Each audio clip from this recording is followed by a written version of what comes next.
Hello, I'm Logan. I'm Gemma. And today we're going to be reading Side by Side, written by Rachel Bright.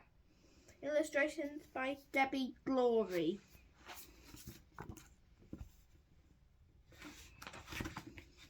Deep in the heart of Wintermouse Wood, down in the grass where the autumn trees stood, there were all kinds of creatures, some big and some tall, some spiky, some furry, some short and some tall.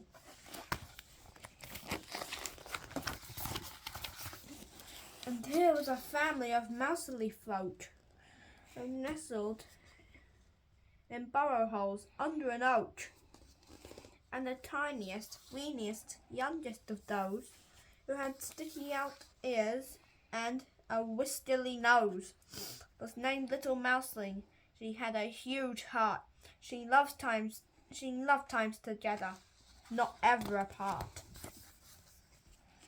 But being so small, was sometimes left out when her brothers and sisters went up and about. She would scurry and skip and as quick as she could, but they scattered so fast across Wintermouse Wood. "Wait for me," she would sing. "Don't run, oh don't hide. Is there nobody here who will stay by my side?" Well, in Wintermouse Wood, you don't have to wait long for one or another to answer your song. "I'll stay by your side. Be a friend when you need." In the voice of Toad Flip, who was down in the ring, we could bounce up and down and do back floppy jumps, then plop in the water and cool down our rumps. "How lovely," she said, for she longed to dive in. "I do like to bounce, but this mouseling can't swim." From high in the branches, a voice echoed down. "Well then, I'll be your friend," bellowed Big Squirrel Brown.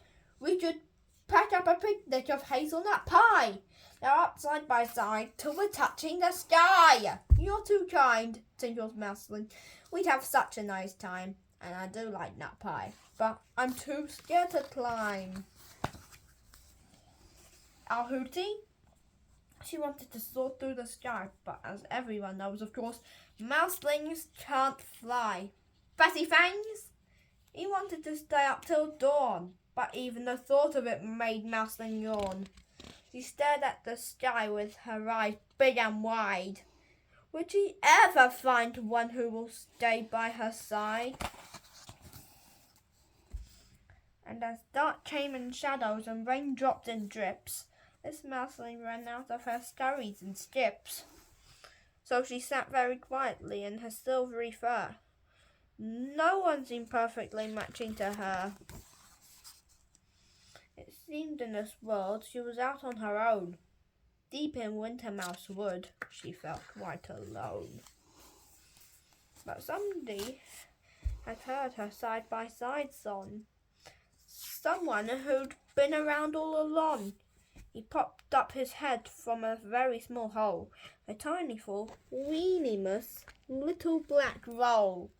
He was awfully quiet and terribly shy, but he couldn't hear mousely tears and stand by.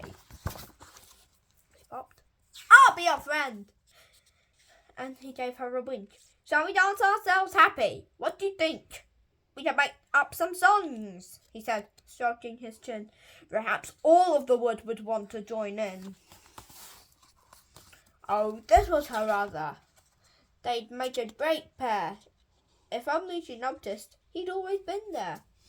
And now they had met, there was so much to do. They could do all the things you could do as a two. They could seesaw, play catch, and sit back to back. They could hide in their den and go halves on a snack. They could sit and hold paws until daylight was gone. Yes, two little tails are much better than one. They were peas in a pod. They were birds of a feather. They were always best friends, whatever the weather. Two wonderful ones had found a forever, and forever is great when you spend it together. And now side by side they heard the same tune, So they sung to the stars and they danced to the moon. Yes, deep in the heart of Winter Mouse Wood. A friend by your side makes life twice as good. The end. Thanks for listening. Bye.